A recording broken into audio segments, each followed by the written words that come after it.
नमस्कार मंडळी, स्वागत आहे आमच्या कुधर्म कुळाचार्य यूट्यूब चॅनलवरती. तर आज आपण पाहणार आहोत श्रावणी सोमवारची व्रतकथा. सणांचं महत्त्व, पूजाविधीची माहिती तर आपल्याला मिळतेच, परंतु या सणांच्या खास अशा कहाण्या देखील आहेत. श्रावणी सोमवारी वाहणाऱ्या शिवमुठीचे अनोखे असे महत्त्व आहे. या सोमवारच्या शिवमुठीचे महत्त्व सांगणारी ही कथा आपण आज श्रवण करणार आहोत. तर ही कथा भक्तिभावाने ऐका.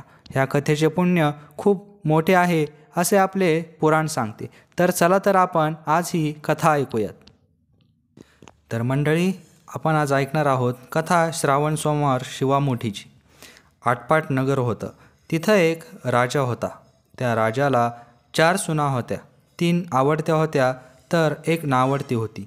आवडत्या सुनांना तो चांगल्या चांगल्या वस्तू आणून देत असे आणि नावडतीला जेवायला उष्ट खरकट, नेसायला जाडे भरडे, राहावयास गुरांचे घर आणि गुराखाचे काम देत असत. पुढे श्रावण मास आला. पहिला सोमवार आला. त्या दिवशी त्या नावडतीची नागकन्येशी आणि देवकन्येशी भेट झाली. ते कुठं जात आहेत अशी विचारणा केल्यावर कळालं, महादेवाच्या देवळात शिवामूठ व्हायला जात आहेत. नावडतीने विचारलं, त्याने काय होते? भक्ती होते आणि इच्छित कार्य सिद्धीस जातं. मूळ बाळ होतं. नावडती माणसं आवडती होतात. वडीलधाऱ्यांचा आशीर्वाद मिळतो. यानंतर नागकन्या आणि देवकन्येने नावडतीला विचारलं, तू कोणाची कोण? नावडतीने सांगितले, राजाची सून. मी देखील तुमच्यासोबत येते. नावडती त्यांच्याबरोबर देवळात गेली. नागकन्या आणि देवकन्या वसा वसू लागल्या. नावडतीने विचारलं, काय बोलताय? तेव्हा त्यांनी सांगितलं, शिवामुठीचा वसा वसतो आहोत. या वसाला नेमकं काय करावं? मूठ, चिमूट तांदूळ घ्यावे, शिवराई सुपारी घ्यावी, गंध फूल घ्यावे, 2 बेलाची पाने घ्यावी, मनोभावे पूजा करावी. हाती तांदूळ घ्यावे आणि म्हणावे, शिवा शिवा महादेवा, माझी शिवामूठ ईश्वरा देवा, सासू सासऱ्या धीरा भावा, ननंदा जावा भ्रतरा, नावडती आहे ती आवडती कर्रे देवा, असे म्हणून तांदूळ व्हावेत. संध्याकाळपर्यंत उपास नाही निभावला तर दूध प्यावं.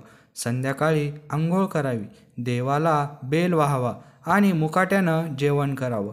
हा वसा 5 वर्ष करावा. पहिल्या सोमवारी तांदूळ, दुसऱ्यास तीळ, तिसऱ्यास मूग, चौथ्यास जव आणि 5व्यास सातू शिवामुठीकरिता घ्यावे. पहिल्या सोमवारी सगळं साहित्य नागकन्या आणि देवकन्येने दिलं आणि दुसऱ्या सोमवारी नावडतीस घरून आणायला सांगितले. त्या दिवशी तिने मनोभावे पूजा केली. संपूर्ण दिवस उपवास केला. जावानंदांनी उष्टमाष्ट पान दिलं ते तिनं गाईला घातलं. शंकराची आराधना केली आणि दूध पिऊन निजून राहिली. पुढे दुसरा सोमवार आला. नावडतीने घरातून सर्व सामान घेतलं. पुढे नागकन्येबरोबर जाऊन मनोभावे पूजा केली आणि शिवा शिवा महादेवा, माझी शिवामूठ ईश्वरा देवा, सासू सासऱ्या धीरा भावा, नणंदा जावा, नावडती आहे आवडती कर्रे देवा, असे म्हणून तीळ वाहिले. संपूर्ण दिवस उपवास केला. शंकराला बेल वाहिले.